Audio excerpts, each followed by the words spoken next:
इसीलिए वो दुखी है। श्री रामानुजाचार्य के जीवन में एक प्रसंग हुआ था। रंगदास नाम का एक सेठ था जो कि वेश्या पर अतिशय आसक्त था। एक दिन रंगदास और वेश्या प्रभु श्री रंगनाथ जी के मंदिर के पास से निकले। श्रीमंत सेठ रंगदास वेश्या के सिर पर छाता पकड़े हुए जा रहे थे। ठीक उसी समय श्री रामानुजाचार्य जी मंदिर से बाहर निकले। उन्होंने ये दृश्य देखा। ये भी ईश्वर के ही जीव है और वे भी ईश्वर से मिल जाए तो उनका भी उद्धार हो जाए, ऐसा सोचकर वे उनसे मिल गए। रास्ते पर जाकर वे उस रंगदास से मिले और बोले कि आप इस वेश्या से जो प्रेम करते हैं उसे देखकर मुझे बहुत आनंद हुआ। हस्ती और निष्ठा से भारी इस स्त्री से तुम प्रेम करते हो। इस स्त्री की तुलना में मेरे प्रभु श्री रंगनाथ जी अति सुंदर है। स्त्री में जैसा प्रेम करते हो वैसा प्रेम मेरे प्रभु से करो। प्रेम करने योग्य तो एक परमात्मा ही है। ऐसा कहकर उन्होंने रंगदास को एक चाट मारा। रंगदास की वहाँ समाधि लग गई। उसे श्री रंगनाथ जी का दर्शन हुआ।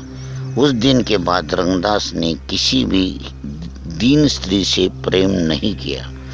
मनुष्य अपना प्रेम पात्र हर क्षण बदलता है, परंतु कहीं भी इसे संतोष और शांति नहीं मिलती।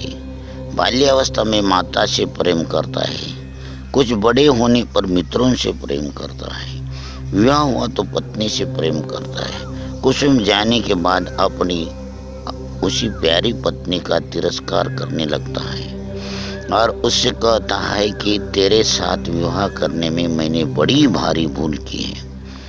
उनके बाद वो पुत्रों से प्रेम करता है, उसके बाद वह धन से प्रेम करता है, अंत ईश्वर को ही प्रेम का पात्र बना दूँ कि जिससे प्रेम का पात्र बदलने का प्रसंग ही न आए।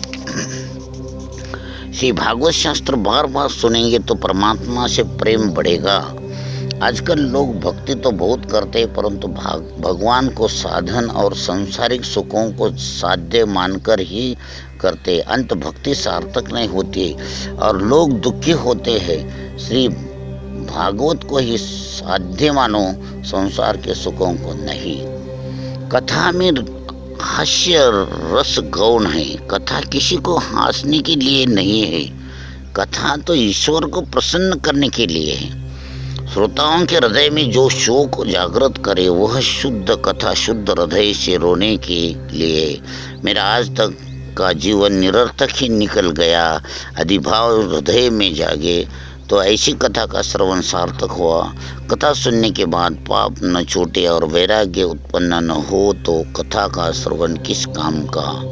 श्री भागवत के दर्शन से, श्रवण से, पूजन से पापों का नाश होता है। श्री भागवत के श्रवण पात्र से ही सद्गति मिलते। कथा श्रवण का लाभ आत्मदेव ब्राह्मण का चरित्र कहकर बतलाया गया है। बिना दृष्टांत का सिद्धांत मन को नहीं छूता। अंत आत्मदेव ब्राह्मण का चरित्र कहा गया है। कथा केवल रूपक नहीं, कथा की लीला और उसमें कहा गया अध्यात्म सिद्धांत भी सत्य है।